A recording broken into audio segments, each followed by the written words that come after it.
क्या वाकई सावरकर ने गो मांस खाने की वकालत की थी? क्या आरएसएस के आदर्श सावरकर गो मांस खाने वालों को अपराधी नहीं मानते थे? क्या सावरकर की नजर में गाय पवित्र नहीं थी? ये सवाल अचानक से इसलिए उठे क्योंकि शरद पवार ने अपने एक भाषण में सावरकर का हवाला देकर गोमांस पर बहुत बड़ी बात कह दी। पवार ने कहा कि सावरकर ने कभी गोमांस खाने की बात को गलत नहीं ठहराया, बल्कि उल्टा उसकी वकालत ही की।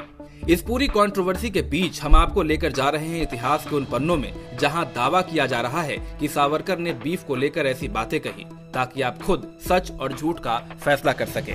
दरअसल शरद पवार दावा करते हैं कि उन्हें ये सारी जानकारी सावरकर द्वारा लिखित एक मराठी किताब विज्ञान निष्ठा निबंध से मिली है। इस किताब में सावरकर ने अलग अलग विषयों पर लेख लिखे हैं और उनमें से एक लेख गाय पर भी है।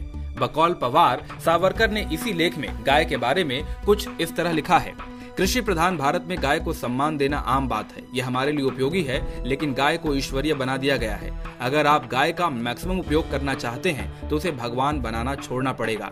गाय एक जानवर है जिसके पास मूर्ख मनुष्य से भी कम बुद्धि है। अगर हम गाय को ईश्वर माने तो ये इंसान का अपमान होगा। गाय एक तरफ खाती है और दूसरी तरफ अपने ही पेशाब और गोबर में लेटती है। अपनी पूंछ से सारा गंदा अपने शरीर पर लपेट लेती है। एक प्राणी जो कि सफाई नहीं समझता कैसे ईश्वरीय माना जा सकता है? गाय की देखभाल करो क्योंकि ये उपयोगी है। इसका मतलब ये है कि लड़ाई के दिनों में या फिर जब ये बोझ बन जाए तो कोई वजह नहीं कि इसे मारा ना जाए।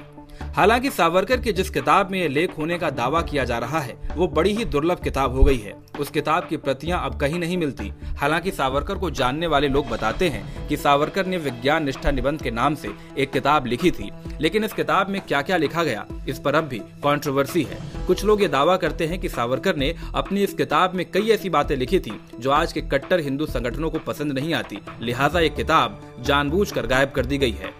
हालांकि सावरकर के गोमांस वाले इस विवाद पर सच और झूठ की बहस अभी चल ही रही है। शरद पवार पर हमला करने वाले लोग सावरकर का नाम आते ही बैकफुट पर चले गए थे, लेकिन अब सावरकर की पुरानी किताब पर अलग अलग तरह की थ्योरीज सामने आ रही हैं। इंडिया न्यूज वायरल की रिपोर्ट।